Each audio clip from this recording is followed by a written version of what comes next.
But in the fall of 2008, during his second bid for the presidency, the Arizona senator could tell that the crowds at his town halls were getting more rowdy, something he normally didn't mind. The town hall was McCain's preferred way to campaign. It was the format he felt allowed him to truly connect with voters, where people could see who he was, for better or worse. For months, McCain's aides had been trying to talk him into holding more traditional events, such as scripted speeches, where he could avoid gaffes that could be seized upon by his opponents. But the candidate stubbornly refused. Speaking to a reporter in the back of his legendary Straight Talk Express a few months earlier, his suit jacket off and Ray-Bans on, McCain had scowled at the very mention of his aide's advice. "I honestly don't like giving speeches," he said. He hated being behind a podium. He hated the teleprompter. He didn't like adhering to a script. It was boring. But about town halls, McCain said with a glint in his eye, "I love them. I love the back and forth. I love the unpredictability." His staff worried about protesters, but McCain had already handled more than a few, including a man in New Hampshire who had assailed McCain for his support of the Iraq War. But McCain wasn't worried. To be honest, the senator admitted with a chuckle, he kind of liked it when the crowds were a little rowdy. He enjoyed it when people yelled at him because he could argue back. "That's democracy," he explained.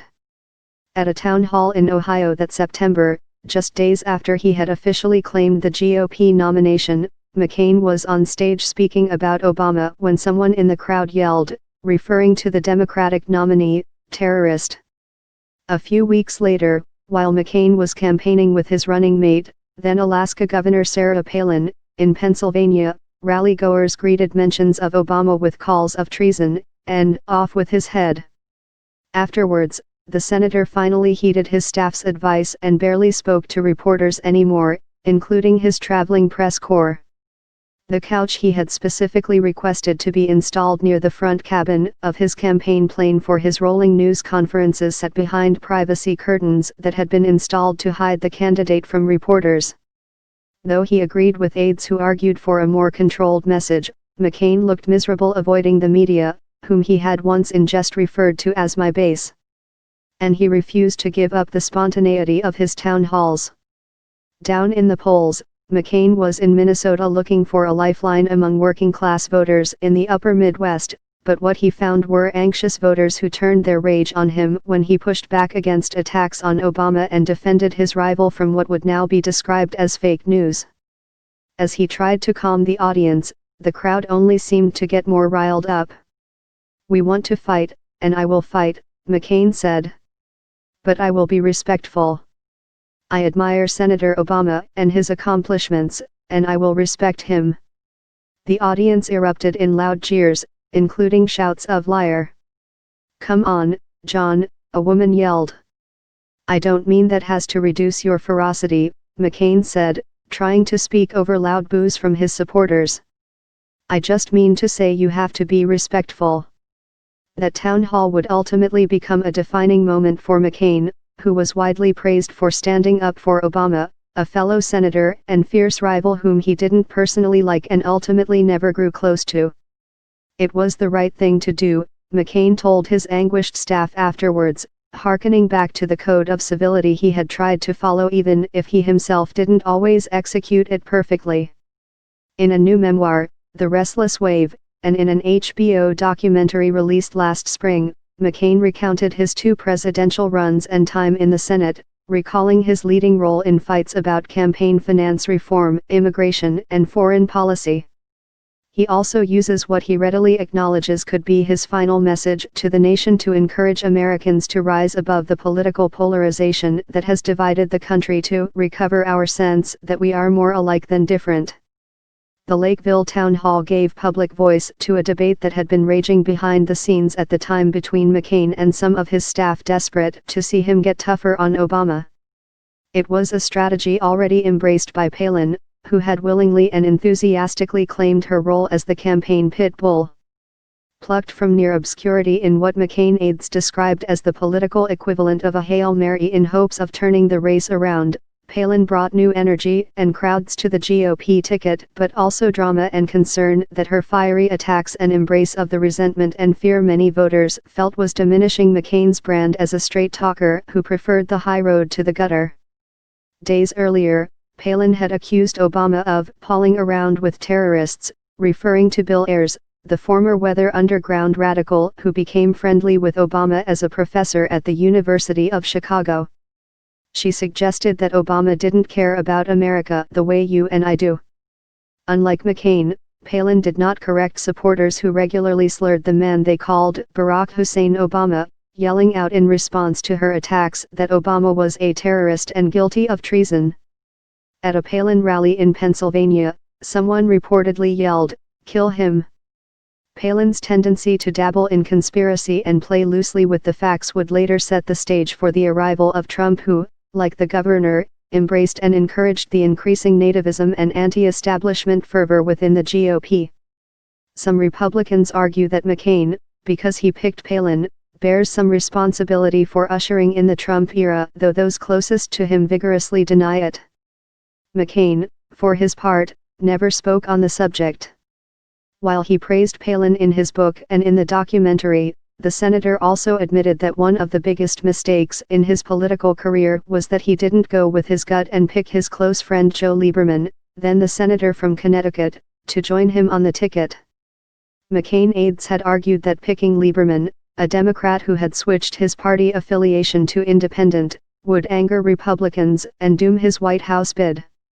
"My gut told me to ignore it, and I wish I had," McCain wrote. At the same time, Fred Davis, the campaign's ad man, was among those pushing for McCain to air television spots attacking Obama for his relationship with the controversial pastor Jeremiah Wright, whose inflammatory sermons had caused drama during the Democratic primary. Another aide had suggested going after the candidate's wife, Michelle Obama, raising questions about her politics and what policy role she might play in the White House.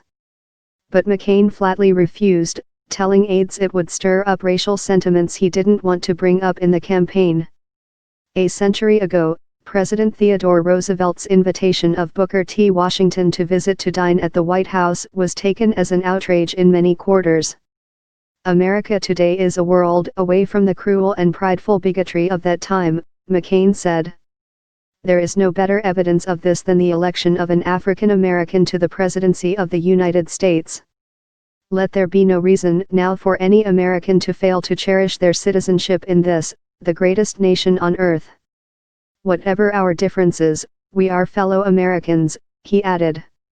"And please believe me when I say no association has ever meant more to me than that." But McCain's return to the Senate and to the campaign trail was complicated by the changing political climate around him. As Arizona turned more red, McCain followed, embracing more conservative positions and turning his back on his reputation as a maverick. He told Newsweek magazine in 2010 that he never liked the label anyway. The man who had once hammered out a bipartisan immigration bill with Senator Ted Kennedy, which included a path to citizenship for illegal immigrants, ran an ad calling for enforcement of existing laws first.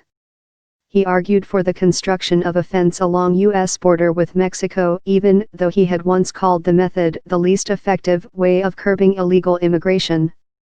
"Complete the dang fence," McCain declared in a 2010 re-election ad. He publicly tangled with Obama about health care and on foreign policy, including the handling of Iraq and Afghanistan conflicts, and later the White House's reluctance to get involved in the civil war in Syria, which McCain has described as one of the most shameful episodes in American history. That led to speculation about lingering bitterness about the campaign, but those close to McCain insist it wasn't personal. In the final year of his presidency, Obama invited his former rival to the White House, where he closed the door and the two spent a half-hour yelling at each other over their differences, according to Mark Salter, one of McCain's closest and longest-serving advisors. "And they both felt better afterwards," Salter said. He admired Obama's talents. The former president spoke glowingly of his former rival in the HBO documentary and has reportedly been asked to speak at McCain's funeral, which the senator began planning earlier this year. There were other moments when he rose above politics, including in 2012 when McCain went to the Senate floor to defend Huma Abedin, a Muslim and a longtime advisor to then Secretary of State Hillary Clinton. Abedin had been accused by then-Rep. Michelle Bachmann of Minnesota and 4 other House Republicans of having ties to the Muslim Brotherhood. McCain rebuked Bachmann for perpetuating sinister accusations and called the charges nothing less than an unwarranted and unfounded attack on an honorable woman, a dedicated American and a loyal public servant. Calling Abedin a friend, McCain said she represented what is best about America, the daughter of immigrants, who has risen to the highest levels of our government on the basis of her substantial personal merit and her abiding commitment to the American ideals that she embodies. I'm freer than colleagues who will face the voters again. I can speak my mind without fearing the consequences much. And I can vote my conscience without worry, McCain wrote in his book. I don't think I'm free to disregard my constituents' wishes, far from it. I don't feel excused from keeping pledges I made. Nor do I wish to harm my party's prospects. But I do feel a pressing responsibility to give Americans my best judgment. Conscious of his own mortality, McCain spoke out more forcefully against Trump's divisive rhetoric after his diagnoses. At the National Constitution Center in Philadelphia last fall, where he was awarded the Liberty Medal for his bipartisan work in the Senate, he offered a thinly veiled critique of Trump's global leadership. In his book, McCain wrote of his dire prognosis, acknowledging he might not live to see its publication on May 22. Aside from a brief hospital stay last spring, the senator has spent most of his time at his 15-acre ranch in a lush valley outside Sedona, Arizona, where he and his wife, Cindy, often sit underneath the towering cottonwood and sycamore trees on the banks of the bubbling Oak Creek. His closest friends paid visits, including Senator Lindsey Graham of South Carolina and former Vice President Joe Biden, whose son Beau died of brain cancer in 2015. On Friday, his family announced he would no longer seek medical treatment. His wife, Cindy, and daughter, Megan, posted messages on social media thanking those who had stood with the family during a long difficult year. I love my husband with all of my heart, Cindy McCain wrote on Twitter. God bless everyone who has cared for my husband along this journey. McCain wrote about planning his funeral, which he reportedly has asked Trump not to attend, and his eventual burial at the U.S. Naval Academy in Maryland near his old Navy buddy Chuck Larson, who died in 2014. He spoke of the love he has for his wife and 7 children, including 3 kids with his first wife, Carol Shep. Their love for me and mine for them is the last strength I have, he wrote. He served his country, McCain said. And not always right. Made a lot of mistakes. Made a lot of errors. But served his country. And I hope you could add honorably.